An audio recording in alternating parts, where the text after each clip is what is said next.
ಸಚಿವ Rajanna honey trap ಯತ್ನ ಆರೋಪ ಸಂಬಂಧ ಇನ್ನೇನು ಕೆಲವೇ ಹೊತ್ತುಗಳಲ್ಲಿ ಪರಮೇಶ್ವರ್ ಅವರನ್ನ ಭೇಟಿ ಮಾಡಲಿದ್ದಾರೆ.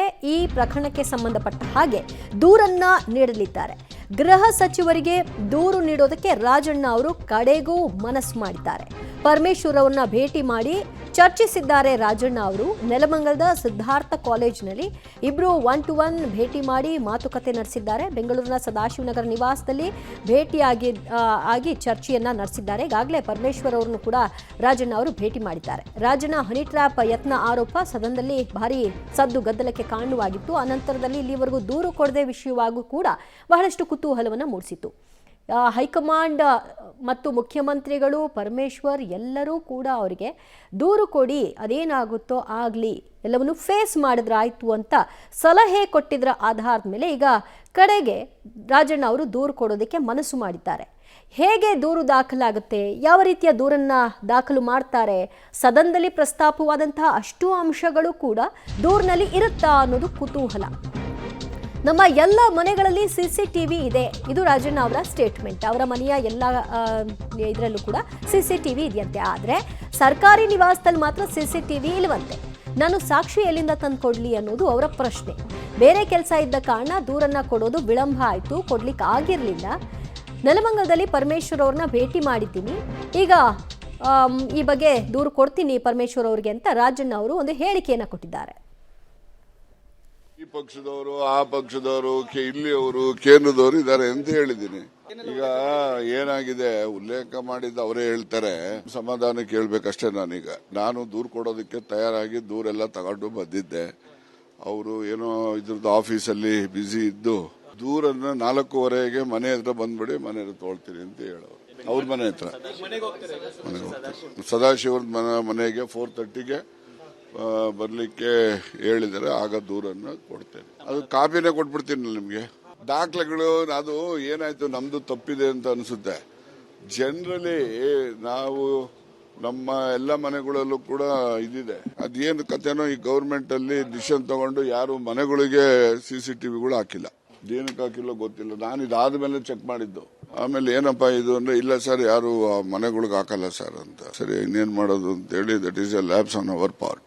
ಈಗ ಅದಕ್ಕೋಸ್ಕರ ಎಲ್ಲ ಒಂದು ಅಂತಿಮ ಇದಕ್ಕೆ ಏನಾಗಿದೆ ನನಗೆ ನೋಡಿ, ಅವತ್ತು ಮಾತಾಡಿದ್ದ ನೆಕ್ಸ್ಟ್ ಡೇನೆ ಮುಖ್ಯಮಂತ್ರಿಗಳು ರಿಪ್ಲೈ ಇತ್ತು. ಬೆಳಿಗ್ಗೆನೆ ರಿಪ್ಲೈ ಇರೋ ದಿವಸ ಇವೆಲ್ಲ ಗೊಂದಲಗಳು ವಿಧಾನಸಭೆಯಲ್ಲಿ ನಡೆಯಿತು.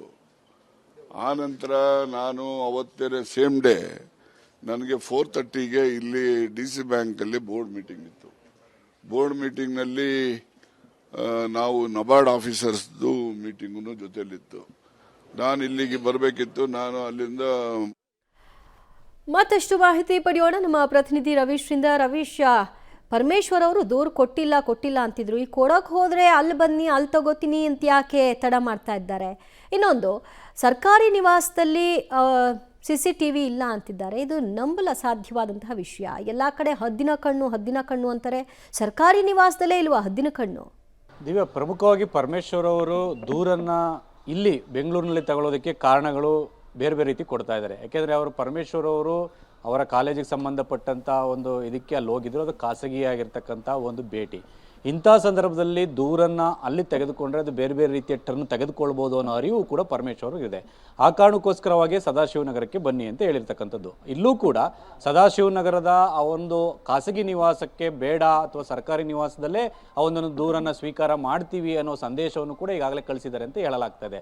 ಹಾಗಾಗಿ ಪರಮೇಶ್ವರರು ಅಧಿಕೃತವಾಗಿ ಅವರಿಗೆ ಕೊಟ್ಟಿರ್ತಕ್ಕಂಥ ಸರ್ಕಾರಿ ನಿವಾಸದಲ್ಲೇ, ಸದಾಶಿವನಗರದಲ್ಲಿರ್ತಕ್ಕಂಥ ನಿವಾಸದಲ್ಲೇ ದೂರನ್ನು ಸ್ವೀಕಾರ ಮಾಡ್ತಾರೆ ಅಂತ ಈಗ ಬರ್ತಾ ಇರತಕ್ಕಂಥ ಮಾಹಿತಿ.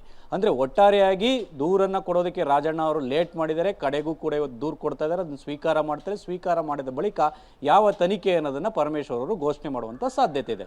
ಇನ್ನೊಂದು, ರಾಜಣ್ಣ ಅವರು ಇಷ್ಟು ದಿನಗಳ ಕಾಲ ನನ್ನ ಬಳಿ ಪುರಾವೆ ಇದೆ ಅಂತ ಹೇಳ್ತಾ ಇದ್ರು. ಆದರೆ ಇವತ್ತು ಇದ್ದಕ್ಕಿದ್ದಂಗೆ ಉಲ್ಟಾ ಹೊಡೆದಿದ್ದಾರೆ.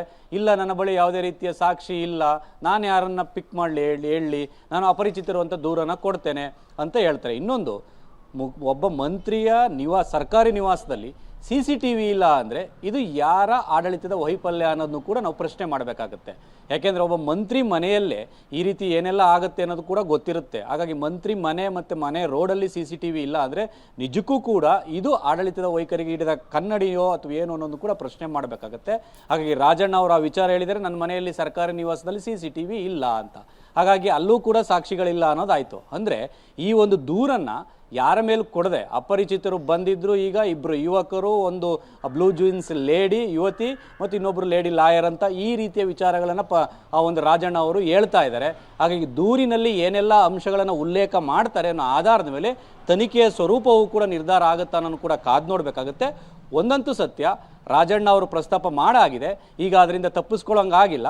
ಆ ಕಾರಣಕ್ಕೋಸ್ಕರವಾಗಿ ದೂರನ್ನು ಕೊಡಬೇಕಾಗುತ್ತೆ. ದೂರನ್ನು ಯಾರ ಮೇಲೂ ಕೊಡದೆ ಅಪರಿಚಿತರು ಅನ್ನೋ ಹೆಸರಿನಲ್ಲಿ ದೂರು ಕೊಡುವಂಥ ಸಾಧ್ಯತೆ ಇದೆ.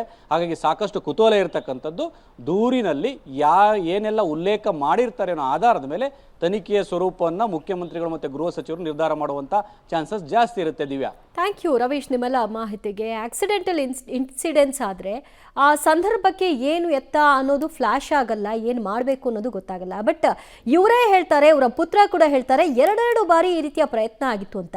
ಒಂದು ಸರಿ ಏನೋ ಆಕ್ಸಿಡೆಂಟಲ್ಲೂ ಅರ್ಥ ಮಾಡ್ಕೊಳ್ಳೋಕ್ಕೆ ತಡ ಆಯಿತು, ನಾವೇನು ಕೂಡ ಕ್ಯಾಪ್ಚರ್ ಮಾಡ್ಕೊಳ್ಳಿಲ್ಲ ಅನ್ಬಹುದು. ಸೆಕೆಂಡ್ ಟೈಮ್ ಬಂದಾಗಾದರೂ ನೀವು ಅದನ್ನೆಲ್ಲ ದಾಖಲೆ ಮಾಡ್ಕೊಳ್ಬೇಕಿತ್ತಲ್ವಾ?